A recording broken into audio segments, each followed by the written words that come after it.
know if I was gonna show up.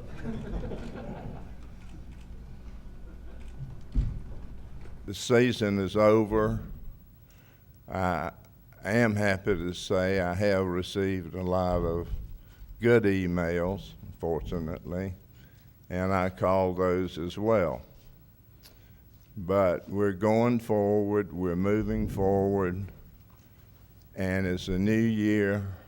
I have the highest level of confidence that a person could have that this pain we've been through is eventually going to pay very good results to us. If we look at John Fox's tenure, he did an outstanding job in a number of ways. But the facts are, in 9 years, we had 3 winning seasons. And we failed to reach the playoffs have 2 winning seasons back to back.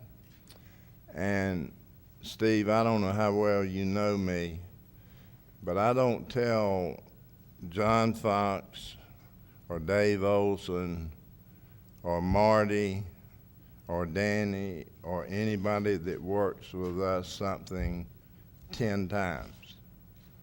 I don't say it many times, but when I say it, I mean it. And I think it would be clear in Marty and Danny's mind and any coach we hire that back-to-back winning seasons are important. So I guess you could conclude that that had an awful lot to do with it. We returned 20 of 22 starters in 2009 and were 8-8 and didn't produce the winning record. And I guess if I had wanted to, I could have terminated him in 2009. That would have been a possibility, but I chose not to do that. Young players, Darian, the best way that they're going to get better is to play. If you have veteran players here, we had a history with a coaching staff that was going to play the veteran players. And in my simple brain, the best way I could assure the young players were to get to play is that they would have to play. And I think they did very well.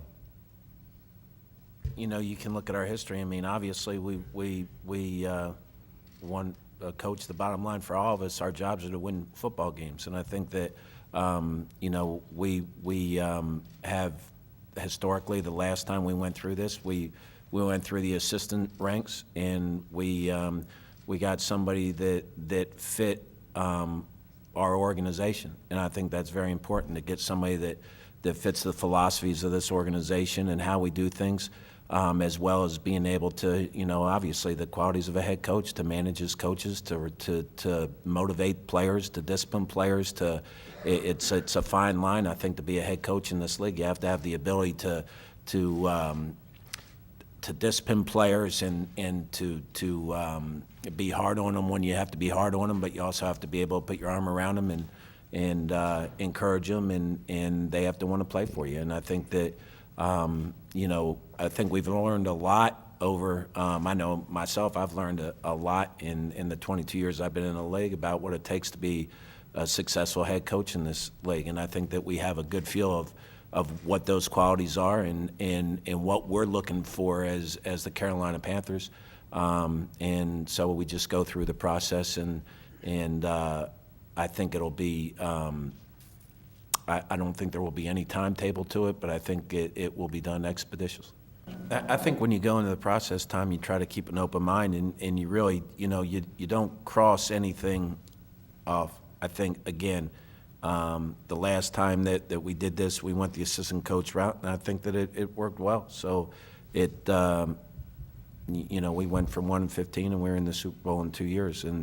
And I think that I don't think you limit yourself to any avenue, but I do think that you know, I think that everybody kind of pulls off their past experiences, and the most important thing is to get somebody that has the qualities that we're looking for, that can come in and help us win games. The last time you did one of these 9 years ago, you said the life had been sucked out of the franchise. Do you feel that way again? No, I do not. I'm as enthusiastic as I've ever been almost since the first time we got the team. I'm extraordinarily excited about the young players we have on the team, and we know a lot more now than we did 15 years ago. I think people understand that this is a unique, wonderful place to spend Sunday afternoons, and I'm more enthusiastic than ever. If you look at that, that represents the amount of money that the NFL generates per year. And approximately that percent of it goes to player costs. See that? And the rest goes to 32 owners. And in 2006, 7, and 8, we have generated $3.6 billion new revenue. The players have gotten $2.6 billion of the revenue, and 32 teams have gotten $1 billion, and we have a negative cash flow of $200 million. Now, I don't think many business schools would say that's a model that's going to sustain itself, and we have tried to explain that as best we could to the representatives of the Players Association. I personally am not as optimistic as some are that we're making much progress. I get a lot of letters each day from union representatives all over the world, and somebody's spending a lot of time on things like that, which I think are counterproductive, and we're not spending enough time trying to come to some resolve. As I mentioned earlier, nobody has fought for labor peace more than I have. And I think that would be documented if you took a survey. The realities are states, counties, cities, and nationally, things are not well economically. And I don't know what to believe on unemployment. I don't know if it's 9.6, 9.8, or 10, but I know that's a bad number. And we can't sustain revenue production like we have in the past, and it's just a reality.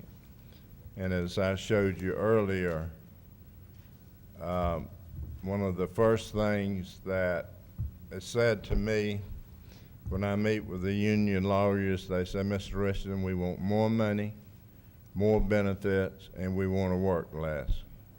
And then they say, let's begin negotiations. And I'm not optimistic we're making a lot of progress.